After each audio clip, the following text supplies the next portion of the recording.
अस्सलाम वालेकुम। Master concept में आज जिस टॉपिक के ऊपर बात हो रही है वो टॉपिक सिर्फ 9 और 10 के लिहाज से नहीं बल्कि ये फर्स्ट ईयर और सेकंड ईयर लिहाज से। पहले हम बात करें क्लास 9 और 10 के स्टूडेंट्स के लिए, तो ये आपके 8 चैप्टर एलिमिनेशन चैप्टर में ये टॉपिक मौजूद है और हम बेसिकली 9-10 के लिहाज से ही क्वेश्चंस आगे वाली वीडियोस के अंदर बनाएंगे। लेकिन इस वीडियो के अंदर हम ये बताना चाहते हैं कि 9-10 के भी बच्चे गौर से सुने और इंटर के भी स्टूडेंट गौर से सुने, क्योंकि आज की वीडियो सिर्फ 9-10 के लिए नहीं है बल्कि ये आपकी चारों क्लासेस के लिए है, 9-10 फर्स्ट ईयर सेकेंड ईयर और अदरवाइज जो इससे भी हाई लेवल है वहां के लिहाज से भी आज की वीडियो बहुत ज्यादा इम्पोर्टेंट है।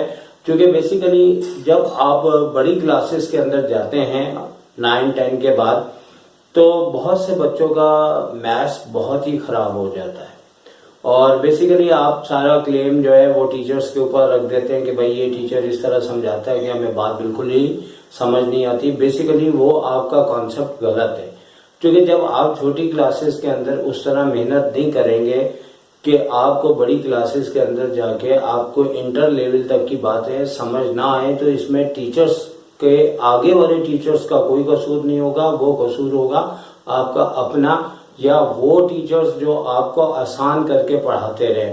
क्योंकि बेसिकली जैसे चैप्टर नंबर 8, 9 और 10 का है एलिमिनेशन का, इसमें क्वेश्चन बड़ी आसानी से भी आपको एक्सप्लेन किए जा सकते हैं और बच्चे बेसिकली बहुत खुश होते हैं जब क्वेश्चन बड़ा सिंपल तरीके से आपको सॉल्व करना सिखा दिया जाए। लेकिन उसके नुकसान आगे जाके आपको मिलते हैं और आज की वीडियो का मकसद यही है कि आप लोग ना सिर्फ 9-10 बल्कि हमारे इस वीडियोस को आप इंटर लेवल के भी स्टूडेंट्स देख रहे होंगे, उनसे भी मेरा ये राय है कि अगर आपको इंटर के अंदर जाके प्रॉब्लम होंगे तो वो बेसिकली 2 टॉपिक्स हैं जो छोटी क्लासेस के टॉपिक आपको बड़ी क्लासेस में तंग करते हैं।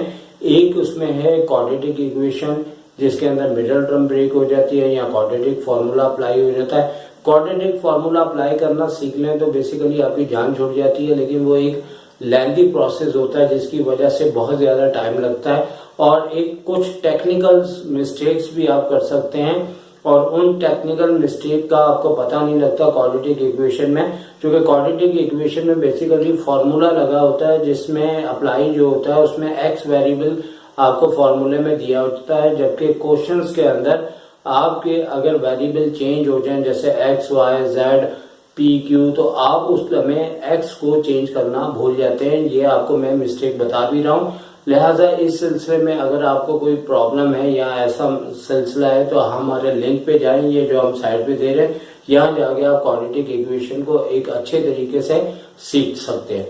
और दूसरा प्रॉब्लम ये है जो आज का तो सेकंड प्रॉब्लम जो होता है वो ये होता है बेसिकली जिसके अंदर आज का हम टॉपिक लेके आ रहे हैं वो ये बात है, जैसे कि यहाँ पे लिखा हुआ है कि आपने ये नोट करना है कि 4 अलजेब्रिक मेथड होते हैं जो find the roots of the equations होते हैं। ये आपके सेकंड ईयर में तो बहुत ज्यादा है, जबकि फर्स्ट ईयर के अंदर चंद एक्सरसाइज है जिनके अंदर ये सिलसिला बहुत ज्यादा दिया गया है।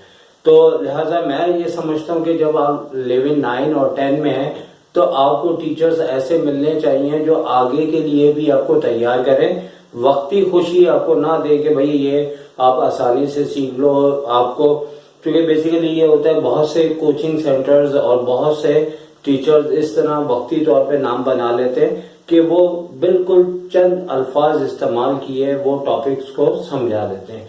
उसमें चाहे वो पान बेचने वाला हो, चाहे वो बहुत पढ़ने वाला हो, चाहे वो किसी किस्म का स्टूडेंट होता है, सारे वक्ती तौर पे खुश हो जाते हैं।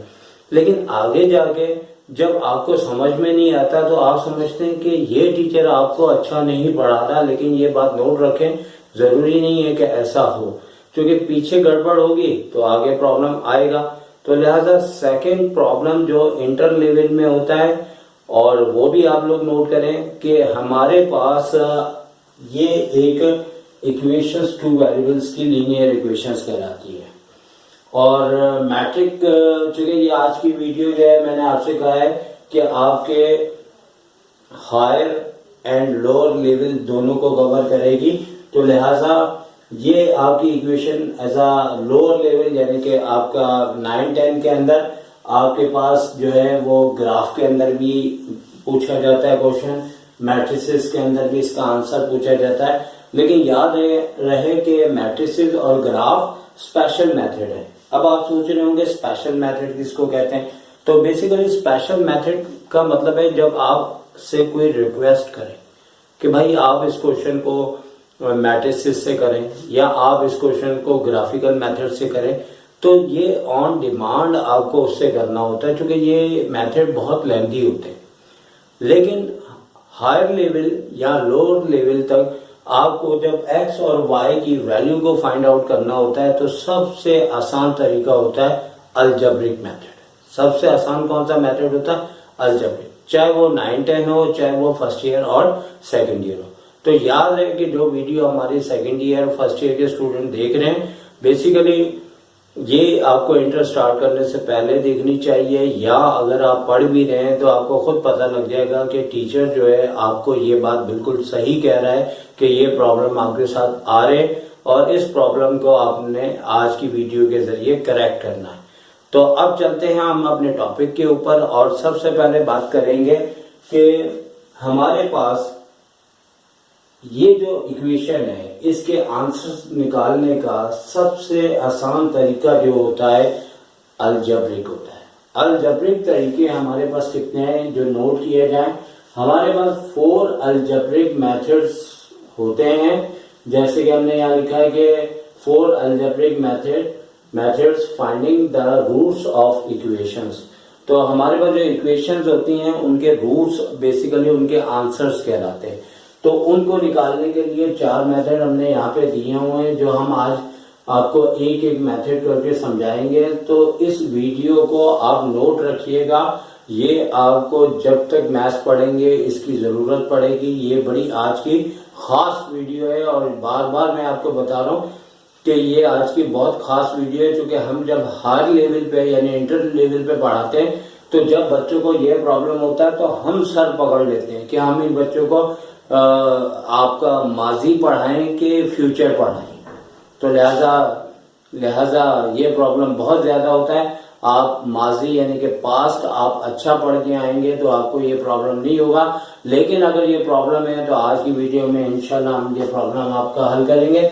आ जाते हैं अपने टॉपिक के ऊपर। तो ये हमारे पास बेसिकली एक linear equation with respect to 2 variables दी हुई है और इसका जो क्वेश्चन होता है इसमें basically find the solution search कहा जाता है, यानी कि हमें x और y की वैल्यू निकालनी होती है। तो हम सबसे पहले यहाँ पे बता दें कि 4 अलजेब्रिक मेथड होते हैं। सबसे पहले number 1 by comparison method, number 2 by substitution method, number 3 by equal coefficient method और number 4 by cross multiplication method. अब अगर हम इस क्वेश्चन को इन चारों मेथड से करेंगे तो इन चारों मेथड से इसका आंसर हमेशा एक ही आएगा, ठीक है। और बेसिकली वजह यह है कि इसका आंसर x और y का इन चारों मेथड से जो आंसर है वही आएगा। बेसिकली ये ऑन डिमांड आपकी अपनी चॉइस होती है, या कभी कभार ऐसा क्वेश्चन आता है जिसमें कहा जाता है बाय कंपैरिजन मेथड करें, बाय सब्स्टिट्यूशन या इक्वल कोफिशिएंट मेथड या क्रॉस मल्टीप्लिकेशन मेथड, या आपकी मर्जी के ऊपर छोड़ दिया जाता है। तो मर्जी पे छोड़ दिया जाए तो आपकी मर्जी है, और मर्जी में बात की जाए तो आपके स्टार्टिंग के 2 मेथड जो है वो बहुत ज्यादा यूज होते हैं और इससे आपका मामला कवर अप हो जाता है। तो लिहाजा कहने का मतलब है कि अगर वो आपको शर्त लगा दें, छोटी क्लासेस में तो ऐसी शर्तें लगाई जाती हैं कि आप इससे करें या इससे करें, और बड़ी क्लासेस में शर्तें नहीं लगाई जाती, वो आपको कंडीशंस दी जाती है जिसमें आपको खुद फैसला करना होता है कि भाई आपका मेथड नंबर 1 अप्लाई होगा कि 2 होगा कि 3 होगा कि 4 होगा। तो वहां पे चूंकि जहानत आपसे ज्यादा वो ख्वाहिश रखते हैं कि आप बहुत ज्यादा ज़हीन है और आप खुद इन बातों का फैसला करेंगे, लेकिन उन तमाम फैसलों से पहले आपको ये चीजें अच्छी तरह से समझ आनी चाहिए। तो सबसे पहले हम मेथड लेके चलते हैं बाय कंपैरिजन मेथड।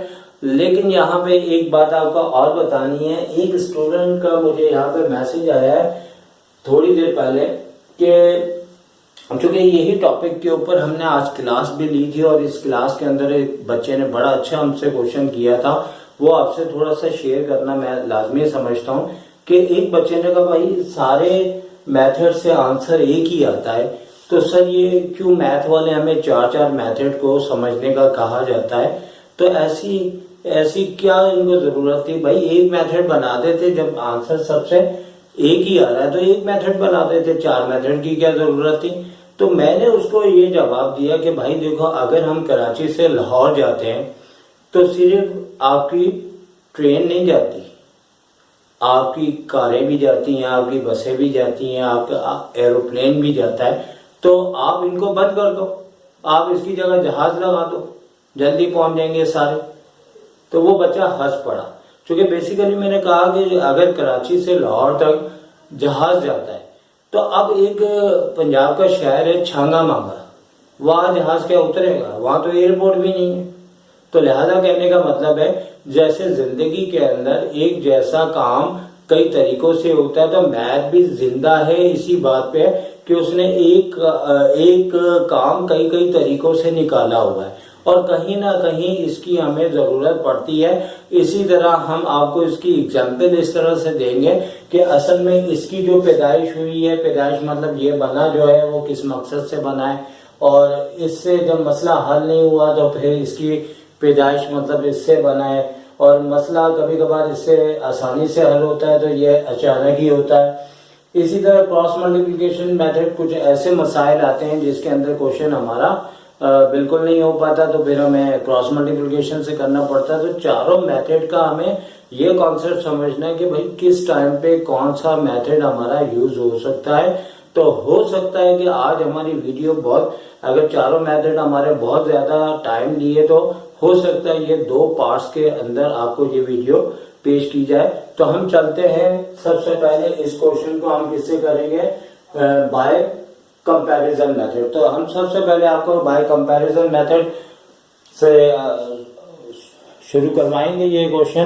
तो बाय कंपैरिजन मेथड में सबसे पहले इसको हम बोलेंगे नंबर 1 और इसे कहेंगे नंबर 2।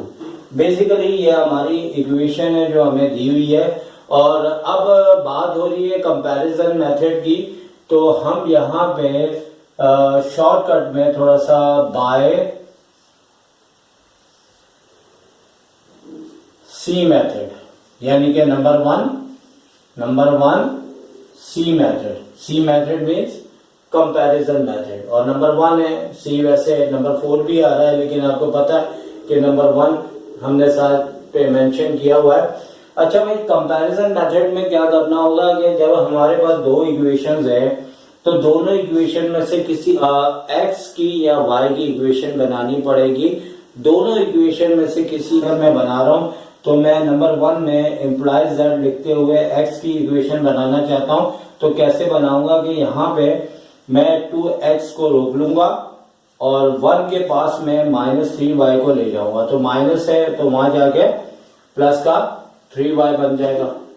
फिर x से जो मल्टीप्लाई हो रहा है, अच्छा याद रखिए कभी कभार यहाँ पे कोई नंबर नहीं होता, नंबर ना हो तो 1 होता है, तो यहाँ पे यही इक्वेशन नंबर 3 आपकी बन जाएगी। लेकिन क्योंकि यहाँ पे 2 है तो आपका सिलसिला ये होगा 1 + 3y अपॉन क्या आ जाएगा 2।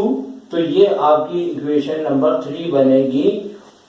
तो जिस तरह 1 से हमने इक्वेशन नंबर 3 बनाई, बिल्कुल उसी तरह हम इक्वेशन नंबर 2 से भी x की इक्वेशन बनाएंगे। तो हम बनाते हैं पहले x की इक्वेशन और नंबर 2 से, तो इसी तरह जैसे हमने नंबर 1 से x की बनाई, नंबर 2 से भी हम x की इक्वेशन बनाएंगे। तो ये बात कर रहे हैं नंबर 1 कंपैरिजन मेथड के लिहाज से। यहाँ पे 3x लिखा है, 3x हमारा इधर ही रहेगा और 1 राइट हैंड साइड पे रहेगा, और सॉरी 1 नहीं है हमारे पास, यहाँ पे 8 है, 8 हमारा रहेगा और +2y इधर से लेफ्ट से राइट जाके -2y हो जाएगा। यहाँ पे भी जो x से मल्टीप्लाई हो रहा है वो इससे डिवाइड हो जाएगा, और डिवाइड होने के बाद यहाँ पे क्या आ जाएगा अपॉन में 3, और इसको हमने कहना है नंबर 4। और कंपैरिजन मेथड में बेसिकली हमें याद ये रखना है कि हमारे पास दोनों इक्वेशन से x की इक्वेशन बनेगी। हम चाहे तो y की भी दोनों से बना सकते हैं, लेकिन हमें जो आसान लगे हम उससे बनाएंगे। जैसे यहाँ पे भी हमने x से पहली इक्वेशन से x की बनाई नंबर 3, और इसी तरह नंबर 2 से हमने बनाई x की जो कि नंबर 4 है। और ये कंपैरिजन का तरीकाकार है, जबकि सब्स्टिट्यूशन इससे थोड़ा सा चेंज है।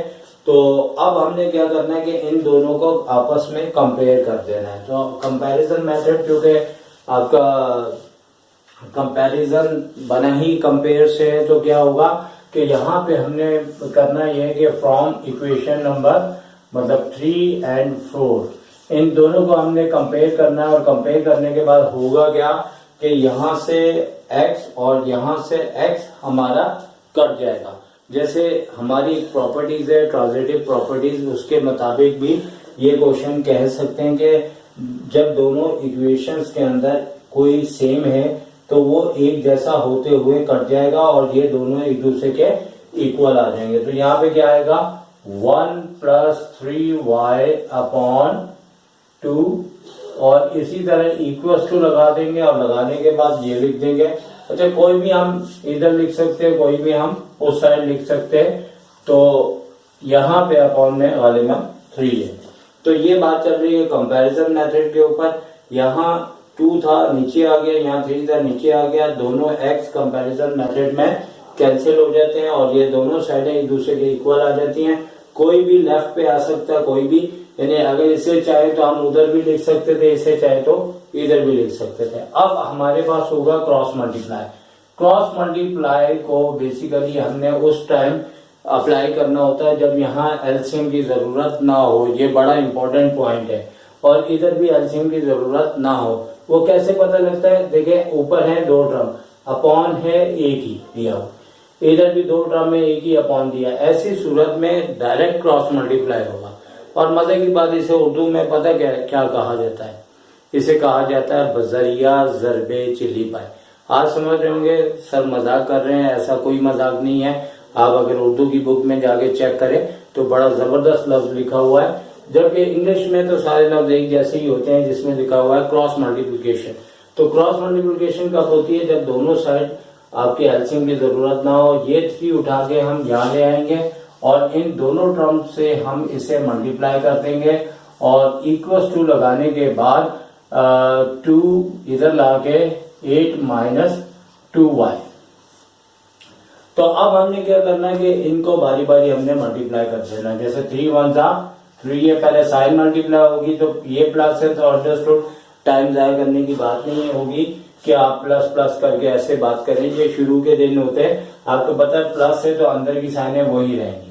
तो लेकिन समझाने की हद तक अगर यहाँ माइनस है तो माइनस प्लस क्या होगा? माइनस। लेकिन अगर प्लस है तो प्लस प्लस, जो अंदर की साइन है वही रहेंगी, सिर्फ नंबर मल्टीप्लाई होगा। तो यहाँ पे आ जाएगा +3 × 3 = 9y। अब इक्वल्स टू के बाद 2 × 8 = 16, और यहाँ प्लस है तो यहाँ माइनस है तो प्लस माइनस आपको पता है माइनस ही होगा, तो 2 × 2 = 4। अब हमने क्या करना है कि y एक जानिब ले जाएंगे और x को एक जानिब ले जाएंगे। तो x तो है ही नहीं, यानी कि y हमें एक साइड लेके जाने हैं और कांस्टेंट नंबर एक साइड लेके जाने हैं। तो 9y इधर रहेगा और माइनस के 4y इधर आके प्लस के 4y हो जाएंगे। इसी तरह 16 के पास 3 जाएगा और माइनस का 3 हो जाएगा, और 9 और 4 कितने हो जाएंगे? 13y, और 16 में से 3 लेस की है तो ये भी आपके पास 13 हो जाएंगे। y की वैल्यू इस तरह से मालूम कर लेंगे तो 13 नीचे जाके डिवाइड होगा, तो y की वैल्यू हमारे पास क्या आ गई? 1। तो इस तरीके से हम y की वैल्यू को निकालने में या मालूम करने में कामयाब हो गए। अब इस y की वैल्यू को जो है हमें या तो इक्वेशन नंबर 3 में रखना है या इक्वेशन नंबर 4 में रखना है। दोनों से एक ही आंसर आएंगे, आपकी मर्जी है जो आसान लगे। आपको पता है जिंदगी के अंदर जब 2 काम होते हैं, एक मुश्किल एक आसान, तो हम हमेशा आसान काम को अहमियत देते हैं। तो लिहाजा यहाँ पे और यहाँ पे यहाँ 2 डिवाइड हो रहा है, यहाँ 3 है, कोई इतना बड़ा प्रॉब्लम नहीं है। लेकिन यहाँ अगर 2 होता, यहाँ 25 होता, 27 होता, फिर हम कहते हैं नंबर 3 ज्यादा इजी है। लिहाजा अभी भी 2 लिखा हुआ है तो हम इसकी वैल्यू को, y की वैल्यू को याद रखें कि हमें पुट करनी है y की वैल्यू नंबर 3 या 4। मैं आपकी आसानी के लिए यहाँ पे लिख देता हूँ पुट y1 नंबर 3 या फिर नंबर 4, ठीक है। लेकिन दोनों नहीं लिखने होंगे, कोई एक लिखना होगा, क्योंकि ये हम आपको समझा रहे हैं। तो यहाँ पे याद रहे कि भाई पुट y की वैल्यू 1 करनी है 3 या 4 में, ताकि आपको ये लेक्चर मुकम्मल तौर पे आपको कवर करे। लेकिन अभी हम 3 में रख रहे हैं, तो 3 में रखेंगे तो क्या होगा, x तो हमारे पास ऐसे ही रहेगा और 1 भी वैसे ही रहेगा, प्लस है 3, y की जगह हम y की वैल्यू रखेंगे। पहले हम पूरी इक्वेशन उतार लेते हैं और आपको दिखा देते हैं कि हमने इक्वेशन नंबर 3 उतारी है, और y की जगह हमने ब्रैकेट बना के उसका जो भी आंसर होगा विद साइन हम लिख देंगे। और यहाँ पे हम इसको सिंप्लीफाई करते हैं तो 1 प्लस का 3/2, तो इस तरीके से हमारे पास आ गया 4/2। इसको 2 से 2 कट किया तो क्या आंसर आ गया, x का आंसर हमारे पास 2 आ गया। इस तरीके से हमने x भी फाइंड आउट कर लिया है और y पहले का आ चुका है। अब याद रखें कि आखिर में हमें सोल्यूशन सेट लिखना होता है, तो सोल्यूशन सेट हमें आखिर में लिखना होता है। डबल ब्रैकेट में हम लिखते हैं सोल्यूशन सेट। जब 2 वेरिएबल्स का होता है तो डबल ब्रैकेट में लिखते हैं। अगर एक ही वेरिएबल्स के 2 आंसर आए तो हमें सिंगल ब्रैकेट में लिखना होता है। ये रूल आपका बना हुआ है इसमें। और x पहले आता है, y बाद में आता है, तो हमेशा पहले आंसर x का लिखा जाएगा, y का हमेशा बाद में होगा। आप दोनों वेरिएबल्स में देख लेंगे तरतीब के लिहाज से कौन पहले आ रहा है कौन बाद में आ रहा है। जो पहले आ रहा है उसका आंसर पहले लिखा जाएगा, जो बाद में आ रहा है उसका आंसर बाद में लिखा जाएगा। और इस क्वेश्चन में सबसे बड़ी बात यह है कि आप अपने क्वेश्चन की चेकिंग भी कर सकते हैं। चेकिंग करने का तरीका, साइड पे आप रफ वर्क बनाए और रफ वर्क बनाने के बाद आपने दोनों इक्वेशन में से कोई एक इक्वेशन लेके इसकी चेकिंग करनी है। फर्स्ट करें हम नंबर 1 इक्वेशन से कर रहे हैं, तो हम पहले आपकी इक्वेशन नंबर 1 पूरी की पूरी वैसे ही लिख देते हैं, ठीक है ना। और लिखने के बाद अब आपने करना क्या है कि 2 लिखने के बाद x की जगह ब्रैकेट और 3 लिखने के बाद y की जगह ब्रैकेट, और जो x और y का आंसर आया है और x का आंसर 2 आया है, ठीक है ना। x का आंसर हमारे पास 2 आया है, 2 लिख दिया हमने। y का हमारे पास 1 आया है, 1 लिख दिया। अब इसको मल्टीप्लाई और सॉल्व करने के बाद, ऐड करने के बाद हमारा यहाँ वाला नंबर आना चाहिए। अगर वही आ रहा है तो हमने सही किया, नहीं आ रहा तो हमने गलत किया। तो 2 2 का क्या हो गया 4 और 3 1 जा 3 और 4 में से 3 लेस किए तो 1 और 1 आ गया। दोनों साइडें अगर आपकी इक्वल है इसका मतलब है आपने बिल्कुल सही किया है, कोई गलती नहीं है और आप अपने आंसर को वेरीफाइड कर सकते हैं। इंशाल्लाह अगले 3 टॉपिक आपको हम अगली वीडियोस में बताएंगे। उस वक्त तक इजाजत दें, चूंकि वीडियो बहुत बड़ी हो जाएगी इसलिए हमने ये फैसला किया है कि अगले 3 आपके मेथड जो है हम पार्ट 2 करके आपकी खिदमत में पेश करेंगे। सर शायद को इजाजत दीजिए। टेक केयर, अल्लाह हाफिज।